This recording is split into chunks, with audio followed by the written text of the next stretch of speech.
ଅଧେ ଘଣ୍ଟେ ସେ ରହିବ। ଭଲ ତ ହଉଥିବ ଗୋଟେ ଆଉ ଇଆଡ଼ୁ ସିଆଡ଼ୁ ଗୋଟେ କଷ୍ଟମର କେତେ ଭେରାଇଟିର ଅଛନ୍ତି କଷ୍ଟମର ହେଲା। ସେଇଟା ଏମିତି ଖାଲି ଟାଙ୍କା ମରା ହେଇଛି ମ ନର୍ମାଲ ସିଲେ ଫଲ୍ ଯୋଉ ଲାଗୁନି ସେମିତି ଖାଲି ଟାଙ୍କା ମରା ହେଇଛି। ଖାଲି ଟାଙ୍କା ହେଇକି ତାପରେ ସିଲେଇ ହବ ନାଇଁ ମ୍ୟାଡ଼ାମ? ଆଉ କ'ଣ ସିଲେଇ ହବ? କିଛି ହବନି ଏମିତି ରହିଲା। ଓହୋ ଫଲ୍ ଭଳିଆ। ଫୋନ୍ କରିକି ମୋତେ କହୁଛି ଲକ୍ଷ୍ମୀ ପୂଜା ସବୁ ବୁଲେଇ ଦେଲ ମେସିନ୍ ଯଦି କରିବ ତାହେଲେ ଏଇଟାକୁ ସମ୍ଭାଳିବନି ଟାଣିଦବ ଖାଲି ଗୋଟେ ହାତ କାମ, ଓନ୍ଲି ହାତ କାମ। ଶାଢ଼ୀରେ ନେଟ୍ ପଡ଼ିବ।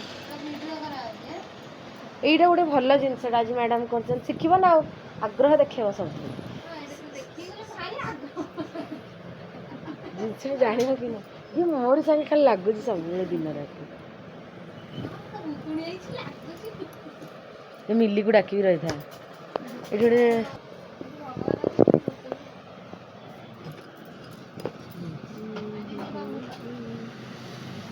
ଜଣେ ଅଛନ୍ତି ଜଣଙ୍କ ହାଲକା ଦେହ ଭୂତ କଥା ହେଲେ ବି ସେ ଡରିଯିବ।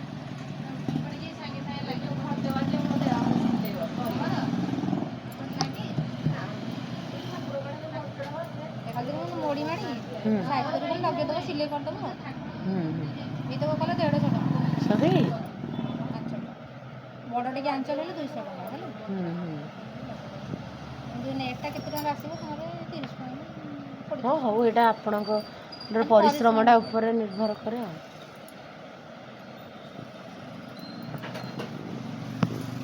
ଏଇଟା ସାଇଡ୍ କରରୁ ଏଇଠୁ ମୋଡ଼ା ହବ ଏଇଠୁ ନାଇଁ ମ୍ୟାଡ଼ାମ୍? ଯେମିତି ନ ଦେଖାଯିବ। ଭଲ ନା ଜାଣିବା କଥା। ରୁହ ମ୍ୟାଡ଼ାମ୍ କରୁଛନ୍ତି ତା ଉପରେ ଆଣି ପକେଇଲା, ସିଆଡ଼େ ଯା। ଏଇଟା କାଟିବ। ହଁ ଏଇଟା ତ କାଟିବି। ନାଇଁ ମୁଁ କହିଲି ଏମିତି କରିକି ଏଇଠୁ ସିଲେଇ କରିଦେଲେ ବାଗ ଦେଖାଯିବ। ସେ କିଣା ସିଲେଇ ପକେଇକି ମୁଁ କହୁଛି ଏମିତି ଓଲଟେଇ ଦେଇକି ପରେ ହବ। ହଁ ପରେ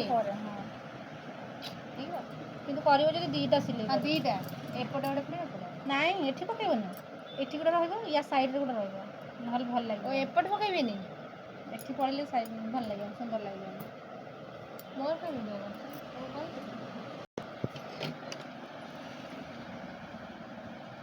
ନର୍ମାଲ ସିଲେଇଟା ଫଲ୍ଟା ମୋଡ଼ି ମୋଡ଼ିକି ଆଉ। ତଳପଟେ ଏମିତି ଛୋଟ ସିଲେଇ ବାହାର କରିଦେବ। ମ୍ୟାଡ଼ାମ୍ ମଝିରେ ଗୋଟେ ପକେଇଛନ୍ତି। ଏଇଟା ଛୋଟଟା ତ ଆଞ୍ଚଲଟା ଏଥିରେ ଗୋଟେ ନହେଲେ ଦିଟା ପଡ଼ିବ। ନହେଲେ ଏଠି ଗୋଟେ ନା କ'ଣ ମ୍ୟାଡ଼ାମ୍? ଆଞ୍ଚଲ ଯଦି ଗୋଟେ ଏତେ ଥାଉ ଏଠି ଗୋଟେ ପକେଇଦେବ, ଏଠି ଗୋଟେ ପକେଇଦେବ। ହେଲେ କ'ଣ ଷ୍ଟ୍ରଙ୍ଗ ହେଇକି ରହିବ। ଷ୍ଟ୍ରଙ୍ଗ ହେଇକି ରହିବ ଆଉ। ମୁଁ ଏଇ ଟ୍ରିକ୍ଟା ଶୁଣିଛି, ମୋ ନା ବଡ଼ ଦିଦି ମୋତେ ଶିଖେଇଛି। ମୋତେ ବଡ଼ ଦିଦି ସେମିତି କହିବ, ତାକୁ ଯିଏ ଝଗଡ଼ା ଲାଗିଥାଏ ତା କାନ ପାଖରେ